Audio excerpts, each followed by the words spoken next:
Looking for a great gadget? Our selection of the latest gadget reviews will help you find the ideal drones, GPS devices, toys and more. Also the latest reviews on laptop, mobile phone reviews, tablets, cameras and other gadgets reviews. Please like and subscribe to our channel and click the bell icon to get new video updates. Bose Soundbar 700 Review. A lonely upgrade for your TV. There's no doubt that the Bose Soundbar 700 pumps out some decent audio, but the lack of a dedicated bass speaker and middling smart assistant integration can't justify its asking price.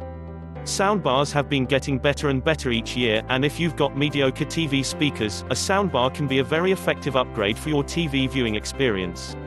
The Bose Soundbar 700 is a stylish addition to your TV, and genuinely does pump out some clear audio that most certainly defies its size.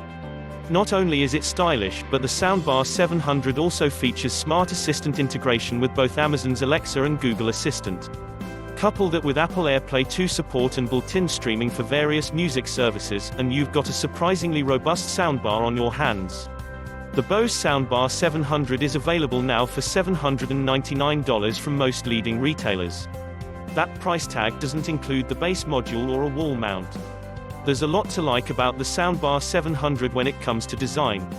Available either in black or white, it's very sleek to look at, and would pair well with TVs that are between 55 to 65 inches. You can also mount it on the wall right under your TV, and it won't stick out too much. A wraparound metal grille offers a very polished look, and hides the drivers neatly behind it. Meeting the grille at the top is a sheet of tempered glass, which looks beautiful but is an absolute nightmare to keep clean. Both fingerprints and dust collect easily, and are very noticeable on the black model. Bose does include a microfiber cloth to keep things clean, but you'll find yourself frequently wiping it down. On the top left side of the speaker you'll find two buttons. One is an action button for summoning your digital assistant, and the other is a button to mute the microphone. There's also a discrete light bar just under the buttons that lets you know when a digital assistant is listening to your query or responding. Other than these two buttons, the Soundbar 700 has no other physical buttons. Everything is done via the remote control or bundled app. Speaking of the remote control, it's worth mentioning how comically large this thing is. It's something that you're going to have to get used to with daily use, but there's a reason for its size. It doubles as a universal remote as well. So rather than struggling with remote controls for various devices, you can just use the Bose remote to activate whatever device you need to use. Simply press the button for the device you want to use, and the relevant buttons will be lit up on the remote. At the back is where you'll find your various connectivity options, neatly tucked away. There's an HDMI port, optical port, O port, bass port, as well as a port for Bose's adaptiq headset. More on that later. Whether you're simply placing the Soundbar 700 under your TV or mounting it to a wall, setup is going to take a bit of time. Plugging in the power cord is just the first step. You'll then need to download the accompanying Bose Music app, sign up for an account, and begin the actual setup process. This involves connecting the Soundbar 700 to your Wi-Fi and plugging in the adaptiq headset to continue the setup process.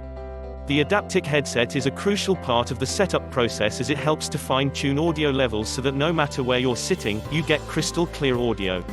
The app instructs you to sit in your 5 favorite spots for watching TV, and the speaker then emits a series of beeps to fine-tune itself automatically. The headset comes with a very long cable, so no matter how far away you're keeping the Soundbar 700, you'll be able to configure it properly. Once it's finished, you can simply disconnect the headset and keep it somewhere to repeat the process if you change the position of the soundbar. The app allows you to also specify which music services you would like to stream from, depending on regional restrictions. Services such as Spotify, Amazon Music, Deezer, and TuneIn all work perfectly from within the app or via voice control. When it comes to audio quality with the Soundbar 700, there are some moments where it spectacularly shines, and some moments where you definitely notice its lack of punch. For watching TV shows, the Soundbar 700 is perfect. Vocals are crisp and clear, and background music and title scores are loud enough to enjoy pleasantly. Switching over to movies, and it's a slightly different experience. An action-packed fight scene in Avengers: Endgame was devoid of any depth, as sounds such as buildings crumbling and cars exploding felt quite hollow without substantial bass support.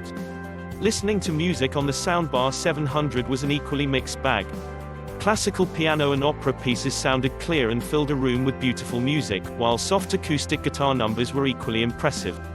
Switching over to pop music was a little less impressive, with most songs lacking that extra oomph factor due to the missing bass module. We're trying not to be too harsh on the Soundbar 700 here, it still delivers a great sound experience for any small or mid-sized living room. But with the price tag it demands, we were hoping for slightly more powerful bass on its own, which is why we can't help steer our gaze back to the Sonos Play Bar, which had a much better bass response. Another point to note is that the Soundbar 700 doesn't support Dolby Atmos and DTS:X, which for more demanding home enthusiasts will be a bit of a concern. The Soundbar 700 may have smart assistant integration, but it's honestly quite sporadic. When we tried asking Alexa to play certain artists or genres, she would just reply that she didn't understand the question, or would just not perform the action at all. The experience was similar when using Google Assistant as well, so it could just be that the Soundbar 700's microphones aren't sensitive enough to pick up our voices clearly. With a balance of style and performance, the Bose Soundbar 700 is certainly an improvement over any TV speaker. It can easily fill a room with clear audio, and depending on what you're listening to or watching on TV, you can get some fairly impressive audio. The ability to directly play music from various streaming services is also a bonus, and if you've got the extra cash then we definitely recommend adding in a bass module to complete the experience. That bass module is going to be a talking point, you really do need it in order to make for a more complete audio experience, and with a total cost of little over $799 you'll be tempted to just splurge for an entry-level home theater setup instead.